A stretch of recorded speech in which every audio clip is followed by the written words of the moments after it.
જય ભારત, જય માતાજી, જય સંસ્થા. મિત્રો, આજે ડીજી સાહેબને એટલે કે ડીઆઈજી સાહેબને મળવા આવ્યા હતા અને ત્યાં અમારે ધારદાર રજૂઆત કરી. જે ભણીબેનનું જે અકાળે જે મૃત્યુ નિપજાવવામાં આવ્યું છે એ અનુસંધાને આજે અમે ધારદાર દલીલો કરી છે. આજે પાછી પણ અહીંયા અરજી આપેલી છે અને આજે હાઈકોર્ટમાં પણ હવે પિટિશન દાખલ કરાવેલી છે. એના અનુસંધાને દેવી પૂજક સમાજને બધાને વિનંતી કરી છે કે બધાએ હવે આ જે આપણે ન્યાય છે ન્યાયની રાહ જોવાની 3 થી 4 દિવસ સુધી છે, તો આપણે ડીઆઈજી સાહેબનો માની અને આપણે એક વસ્તુ જે એકતા કરીએ અને 4 દિવસ સુધી આપણે વાત જે છે એ વાટ જોઈએ. આપણે જે રિપોર્ટની વાટ જોઈએ, રિપોર્ટ આવી જાય એટલે પછી આપણે આગળ જે કાંઈ સમાજમાં કાર્યવાહી જે વિધિ છે એ પતાવશું. ત્યાં સુધી બધા એકતા બનાવી રાખો અને કોઈ હલ્લાબોલ ન કરો અને કાયદા મુજબ જે થતું હોય છે એ થાય. અને અમારા 2 શબ્દ કરણભાઈ કાતરિયા બોલશે.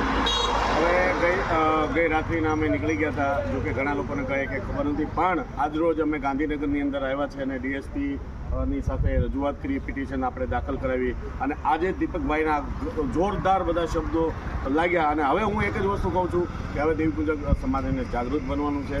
બરાબર, હવે આપણા જે કાંઈ હક અને અધિકાર જે છે એના માટે આપણે કાયદાને રાખીને આપણે લડત લડવી પડશે. અને આજે જે આપણે અમરેલીની અંદર જે પણ મારા નાચના જે કંઈ માનવભાવ, સમાજના આગેવાનો, કાર્યકર્તાઓ, બરાબર, સમાજના લોકો જે આજે અમરેલીમાં જે આવ્યા, હાજર રહ્યા, એ બદલનો બધાનો ખૂબ ખૂબ ધન્યવાદ.